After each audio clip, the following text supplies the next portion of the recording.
नमस्कार दोस्तों, मैं बहुत बहुत स्वागत करता हूं आप सभी का एक बार फिर से आज के इस नए वीडियो में। और दोस्तों, आज के इस वीडियो में मैं बात करने वाला हूं कि आखिर कितने दिनों के बाद जो है बैंक या फिर एनबीएफसी कंपनी अपने एंड से कस्टमर को सेटलमेंट का ऑफर देती है। दोस्तों, मुझे बहुत सारे कमेंट्स देखने को मिलते हैं, मुझे बहुत सारे ऐसे लोगों के क्वेश्चंस देखने को मिलते हैं जिसमें लोग ये जानना चाहते हैं कि अगर किसी का पर्सनल लोन चल रहा होता है या फिर क्रेडिट कार्ड का जो है ड्यू चल रहा होता है या फिर किसी प्रकार का कोई और अगर लोन चल रहा होता है, ऐसे में कब जो है बैंक या फिर एनबीएफसी कंपनी अपने एंड से खुद आगे चलकर कस्टमर को सेटलमेंट का ऑफर देती है। स्पेशली क्रेडिट कार्ड में सेटलमेंट काफ़ी कॉमन है। और बहुत सारे ऐसे लोग जिनका क्रेडिट कार्ड का जो पेमेंट है वो ओवर ड्यू चल रहा है, उनका जो क्रेडिट कार्ड है वो डिफ़ॉल्ट हो चुका है। ऐसे में वो जानना चाहते हैं कि आखिर किस तरीके से सेटलमेंट का जो प्रोसेस है ये काम करता है और किस तरीके से जो है कितना उनको सेटलमेंट में उन्हें ऑफर मिलता है। ठीक है, तो सबसे पहले तो मैं ये बता दूं थोड़ा सा शॉर्टकट में कि बेसिकली सेटलमेंट क्या होता है। बहुत सारे ऐसे लोग हैं जिनको पता नहीं होगा। तो दोस्तों, सेटलमेंट एक मिनिमम अमाउंट होता है। बेसिकली एक तरीके से सेटलमेंट को अगर आप हिंदी में समझना चाहें तो इसको बोलते हैं समझौता। कि फाइनली मतलब कि बैंक जिसके ऊपर आप काफ़ी दिनों से एक तरीके से आप उनके ऊपर बोझ बने हुए हो, आप उनके बिजनेस में आप कोऑपरेट नहीं कर रहे हो, आप जो है बैंक का जो एसेट्स, ठीक है, जैसे क्रेडिट कार्ड आप लेकर बैठे हुए हैं, आप बहुत दिनों से पेमेंट नहीं कर रहे हैं, तो जो आपका वो क्रेडिट कार्ड हुआ वो हो गया एनपीए। एनपीए मतलब कि नॉन परफॉर्मिंग एसेट्स। अभी तक क्या था कि वो परफॉर्मिंग एसेट्स था। जब आप क्रेडिट कार्ड को यूज़ कर रहे थे, ठीक है, तो आप उससे रेगुलर ट्रांजेक्शन्स कर रहे थे, रेगुलर आप उसका बिल पेमेंट कर रहे थे, रेगुलर आप उस पर टैक्स दे रहे थे, जीएसटी जो लगता है। तो वो क्या था, परफॉर्मिंग एसेट्स था। मतलब कि वो बैंक के लिए एक ऐसा माध्यम था जो उसको कमा कर दे रहा था। आप क्रेडिट कार्ड पे जब भी इंटरेस्ट पे करते थे, लेट फाइन आप पे करते थे, तो इससे बैंकों की कमाई हो रही थी, तो वो परफॉर्मिंग एसेट्स था। लेकिन जैसे ही आपका क्रेडिट कार्ड ब्लॉक हो गया, आप उसको पेमेंट करना छोड़ दिए, ट्रांजैक्शंस नहीं हो रहे हैं, तो ऐसे में वो अब उनके लिए कमाई करके बैंक को नहीं दे रहा है। तो ऐसे में वो अब एनपीए मतलब कि नॉन परफॉर्मिंग एसेट्स हो गया। और कोई भी इंसान दुनिया में, बैंकों की बात नहीं कर रहा हूँ, कोई भी इंसान कोई भी ऐसा चीज़ अपने पास नहीं रखना चाहता है जो उसको कमा कर ना दे। ठीक है, वो उससे पीछा छुड़ाना चाहता है।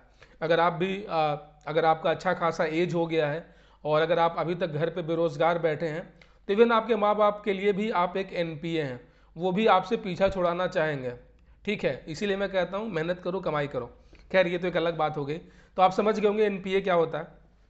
तो जैसे ही आपके कार्ड से बैंकों को कोई भी कमाई होनी बंद हो जाती है तो वो एनपीए हो जाता है। तो इसके बाद जो है एनपीए के बाद बैंक के पास दो ऑप्शंस रहते हैं। या तो आपका जितना भी अभी तक का पूरा ड्यू है वो आपसे वो क्लियर करवाए। ठीक है, ऐसे में क्या होगा कि आपका जो कस्टमर का जो सिविल स्कोर है वो अफेक्ट उतना नहीं पड़ेगा। लेकिन सपोज करो बहुत सारे ऐसे कस्टमर जिनके पास कुछ रियल में फाइनेंशियल इशू है, कुछ मेडिकल इशू है या फिर फंड का इशू है, उनकी जॉब चली गई, इनमें से कोई भी एक ऐसा जेन्यून और वैलिड रीजन जिसके कारण जो है उनकी इच्छा तो है, वो चाहते तो हैं कि बैंक को पैसे दें, लेकिन उनके पास पैसे उतने नहीं है कि वो टोटल पेमेंट करें। अब चूंकि वो एनपीए हो चुका है तो उसको अब पूरी तरीके से क्लोज करने की भी जिम्मेदारी बैंकों के ऊपर है। वो भी चाहते हैं कि इससे पीछा छुड़ाएं। ऑलरेडी वो आपसे बहुत पैसा कमा चुके हैं। सपोज करो कि अगर आपके क्रेडिट कार्ड की लिमिट 1 लाख रुपए थी और आपने अगर उसे 1 साल भी अच्छे तरीके से यूज किया है, तो बैंक ने कम से कम आपके उस कार्ड पे जो है 10,000 रुपए की बैंक ने कमाई की है। अगर आप 10 साल तक क्रेडिट कार्ड यूज कर रहे थे 1 लाख रुपए के लिमिट के ऊपर, तो बैंक ऑलरेडी आपसे 1 लाख रुपए कमा चुका है। तो ऐसे में अब बारी है कि उन कमाए हुए पैसों को थोड़ा सा उसमें कंसेशन करने का। तो बैंक भी चाहता है कि कस्टमर को भी ज़्यादा परेशान ना किया जाए और जो भी उनके ऊपर एक तरीके से आपका कार्ड जो बोझ बना हुआ है, ठीक है, जो उनके ऑडिटिंग रिपोर्ट में जा रही है, जो अभी तक उनके सिस्टम और सर्वर में एक तरीके से बोझ बना हुआ है, इसको अब खत्म करो, इस ग्राहक से पीछा छुड़ाओ। सिंपल सी मैं बता रहा हूँ, इसका मतलब यही होता है। कॉम्प्रोमाइज एक तरीके से आप कह सकते हैं। सेटलमेंट क्या होता है, जैसे किसी का डाइवोर्स का मान लो केस चल रहा होता है, ठीक है, दो कपल के बीच में, तो कोर्ट क्या करता है, जब आपको एक बार में उसको सेटलमेंट देना होता है कि आप जो इस तरीके से उनको सेटलमेंट कह ले, एलिमुनी कह ले, वही होता है कि आप भैया आप आपको इससे पीछा छुड़ाना है, इतने पैसे दो, काम खत्म करो। उसके बाद ना आपको इनसे कोई मतलब है ना आपको उनसे कोई मतलब होगा। तो अभी तक जब आप क्रेडिट कार्ड डिफॉल्ट करते हैं तो आपको जो बैंक के थर्ड पार्टी रिकवरी एजेंट्स होते हैं, कलेक्शन एजेंट्स होते हैं, ये रेगुलर आपको कांटेक्ट करते हैं, आपको फ़ोन करते हैं, मैसेजेस करते हैं। मकसद उनका सिर्फ यही होता है कि पेमेंट कराओ आप बैंक का। लेकिन आप वो बिल्कुल थक हार चुके हैं कि उनसे अब कोई भी रिकवरी नहीं हो रही है।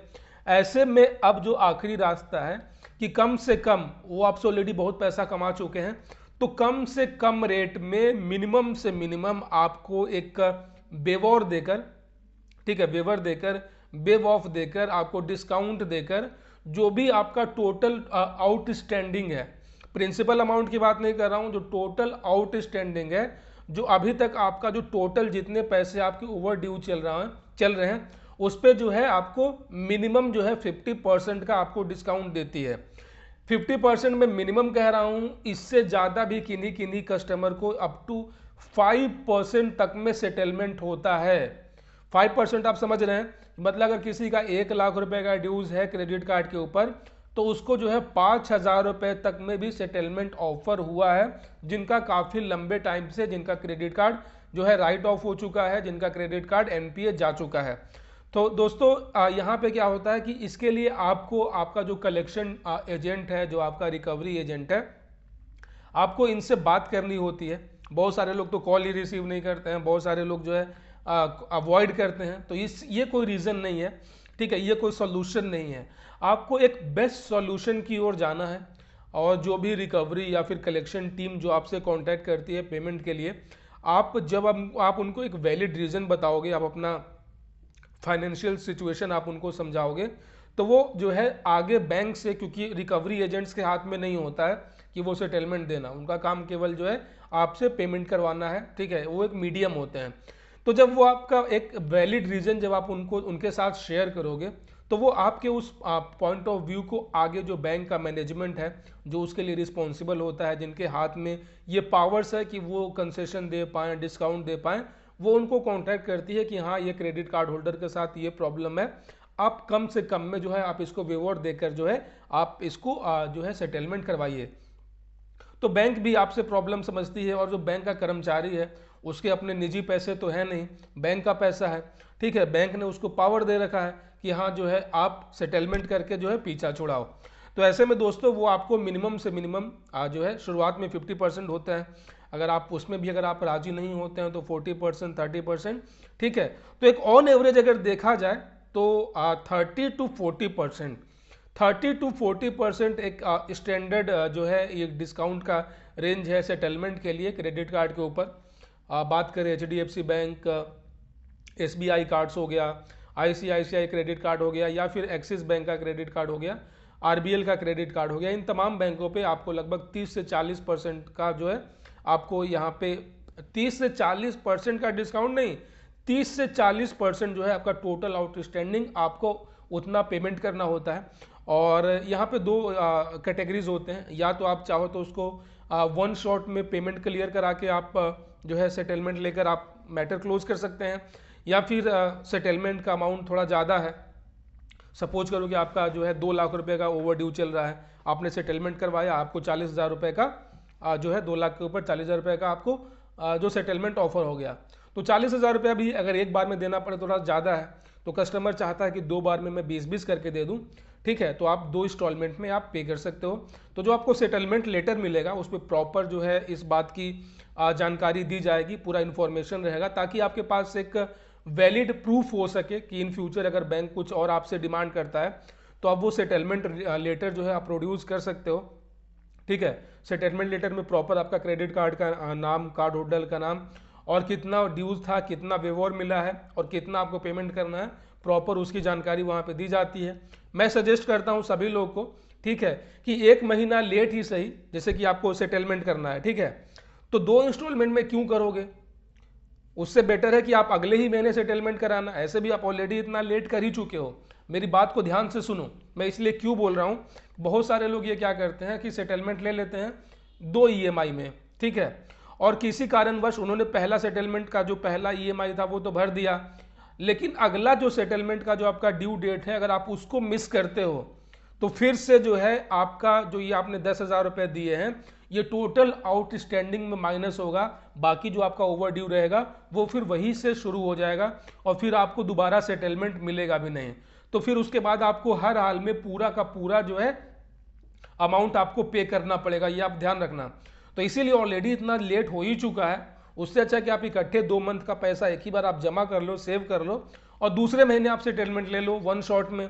उससे फायदा ये होगा कि आपका पहले ही दिन आपका सेटलमेंट लेटर भी ऑफर हो जाएगा, आप उसी दिन पेमेंट भी कर दोगे और उसके बाद जो है आपको हफ्ते 10 दिन के बाद आपको बैंक जो है एनओसी इशू कर देगा, नो ऑब्जेक्शन सर्टिफिकेट, कि आपका जो है बैंक से बिल्कुल फुल एंड फाइनल सारा ड्यू है वो क्लियर हो चुका है। अब आपका बैंक के ऊपर कोई भी देनदारी नहीं है, आपका कोई भी ड्यू नहीं है।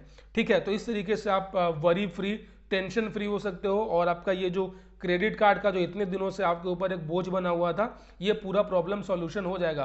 तो कभी भी अपने क्रेडिट कार्ड का 2 शॉट में आप 2 इंस्टॉलमेंट में तभी आप सेटलमेंट के लिए एग्री होना जब आप बिल्कुल श्योर हो कि आप दोनों महीने आप टाइमली पे कर दोगे, आपके पास पैसे अरेंज हो जाएंगे। अगर आप इस कंफ्यूजन में हो कि अगले महीने क्या पता मेरे पास पैसे अरेंज हो या ना हो, तो कभी भी आप रिस्क मत लेना।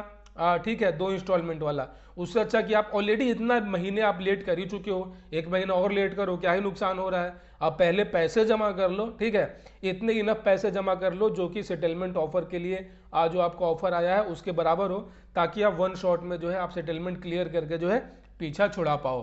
तो दोस्तों आशा और उम्मीद करता हूं कि इस वीडियो से आप सेटलमेंट के पूरे प्रोसेस को समझ चुके होंगे और किस तरीके से आपको सेटलमेंट के लिए आगे प्रोसीड करना है, ये आप जो है बिल्कुल पिक्चर क्लियर हो चुका होगा। इसके अलावा दोस्तों अगर आपके माइंड में कुछ और क्वेश्चन है, जैसे कि अभी मैं अपने ऑफिस में बैठा हुआ हूँ, आप इस वीडियो के नीचे अपने कमेंट में पूछ सकते हैं। मुझे बहुत खुशी होगी आपके सवालों का जवाब देने में, आपकी हेल्प करने में। और चैनल पे पहली बार आए हो, चैनल को सब्सक्राइब कर देना, नोटिफिकेशन बेल ऑन कर देना, ताकि अगली बार जब मैं कोई नया और लेटेस्ट वीडियो लेकर आऊँ तो आप उसे मिस ना कर सकें। अपना बहुत सारा ख्याल रखिएगा। जय हिंद दोस्तों।